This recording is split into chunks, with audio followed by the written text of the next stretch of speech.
Hello. Our last weekend masses before we turn to fall this coming Wednesday. Our first reading this 25th Sunday in Ordinary Time is from the Book of Wisdom. Let us beset the just one, because he is obnoxious to us. He sets himself against our doings, reproaches us for transgressions of the law, and charges us with violations of our training. Let us see whether his words are true. Let us find out what will happen to him. For if the just one be the Son of God, God will defend him and deliver him from the hand of his foes. With revilement and torture, let us put the just one to the test, that we may have proof of his gentleness and try his patience. Let us condemn him to a shameful death, for according to his own words, God will take care of him. The word of the Lord. Our second reading from the book of James. Beloved, where jealousy and selfish ambition exist, there is disorder and every foul practice. But the wisdom from above is first of all pure, then peaceable, gentle, compliant, full of mercy and good fruits, without inconstancy or insincerity. And the fruit of righteousness is sown in peace for those who cultivate peace. Where do the wars and where do the conflicts among you come from?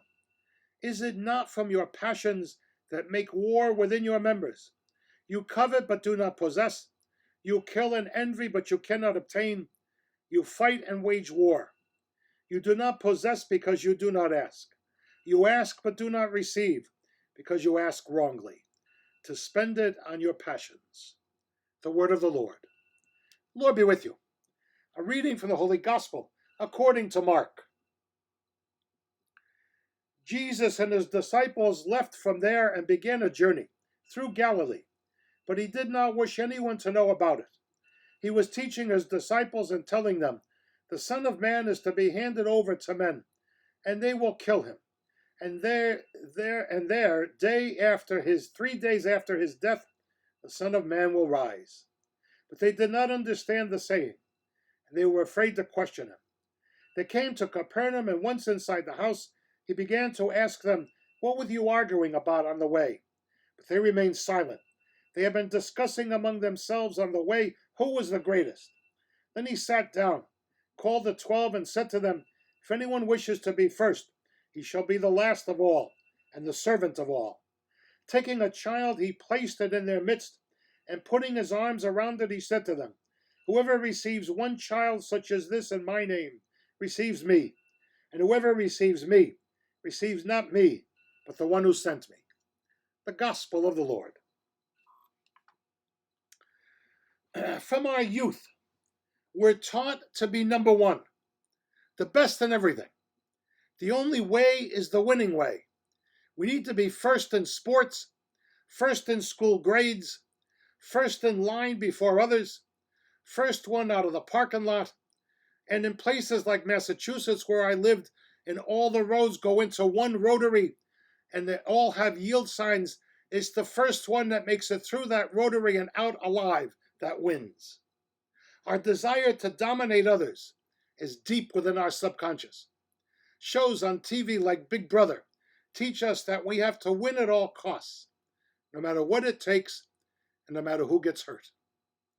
Mark tells us that even though Jesus predicts for the second time his impending death, the only thing on the disciples' minds was which one of them was number one, which one was the greatest. Jesus uses a child as part of his teaching. Children in his day meant nothing. They had no rights. I remember hearing as I was growing up the phrase, "Children should be seen and not heard." In Jesus' day, children and women were more like property than people. The husband and father could even sell them into slavery if that's what he wanted to do. It was in the child's need to rely on others for security and safety that Jesus was speaking. Parents will tell you today that when children enter the picture, their lives change, and all they live for, all they have, and everything they do becomes directed to the child's needs and wants.